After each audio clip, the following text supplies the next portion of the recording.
दिल को छू लेने वाली कहानी। एक बार की बात है, एक बार एक अध्यापक एक संपन्न परिवार के शिष्य के साथ कहीं जा रहे थे, तो उस शिष्य को कुछ मजाक सूझी क्योंकि उसको रास्ते में किसी गरीब मजदूर के जूते दिखाई दिए। उसने अध्यापक से कहा, गुरुजी, अगर हम इन जूतों को छुपा दें तो कितना मज़ा आएगा। देखते हैं कि मजदूर पर इसका क्या असर पड़ा।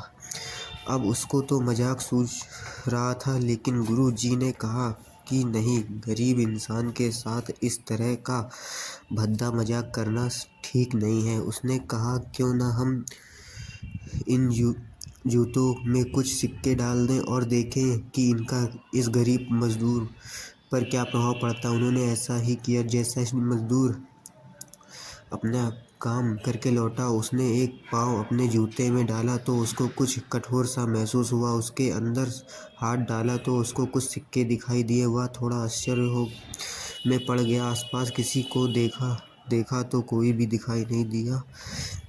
वापस उसने दूसरा पैर अपने जूते में डाला और वापस उसको उसमें कुछ सिक्के दिखाई दिए। अब दोनों जूतों के सिक्कों को उसने अपने हाथों में रखा और प्रभु की तरफ इशारा किया, हे प्रभु, पता नहीं हमें किस भले मानुस ने यह सिक्के मेरे जूते में छुपाए हैं, लेकिन जिसने भी छुपाए हैं उसको मेरी दुआ है, ताकि इन पैसों से मैं अपने बच्चे और पत्नी को कुछ खाना और दवाइयाँ ला सकूँगा। और इतना बोलकर वह चला गया। इस बात के शिष्य और अध्यापक दोनों सुन रहे थे। अब अध्यापक ने शिष्य से पूछा कि तुम मुझे बताओ कि तुम्हें कैसा महसूस हुआ, तुम्हारी पहले वाली मजाक या मेरी यह तरीका। तो उसने कहा कि गुरुजी, मैं आपसे क्षमा चाहता हूँ। आप मुझे समझ आ गया है कि सच्ची खुशी किस चीज़ में है। जब हम किसी की मजाक उड़ाते हैं तो हमें कुछ पल का आनंद मिल जाता है, लेकिन इसमें हमें बद्दुआ मिलती है। अगर हम किसी को मुश्किल परिस्थिति में मदद करते हैं और जिसकी हम मदद करते हैं उसको भी पता नहीं होता उसकी मदद की है, लेकिन अंदर ही अंदर हमें पता है कि उस इंसान की मदद की है। यह सच्ची खुशी है। हम दूसरों को खुशी देते हैं, हमें सच्ची खुशी मिलती है। इस तरह खुशियाँ बांटते रहिए, लोगों की मदद करते रहिए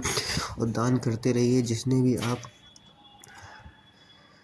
इसका मतलब यह है कि आपको कल्पना सही अनिवार्य होगा दान करने ही नहीं, क्योंकि हर किसी को ज़रूरत अलग अलग होती है। अगर आप किसी को पैसे का दान नहीं कर सकते तो कम से कम चीज़ों का दान कर ही सकते हैं। मुझे पूरी उम्मीद थी हर टचिंग स्टोरी आपको ज़रूर अच्छी लगी होगी।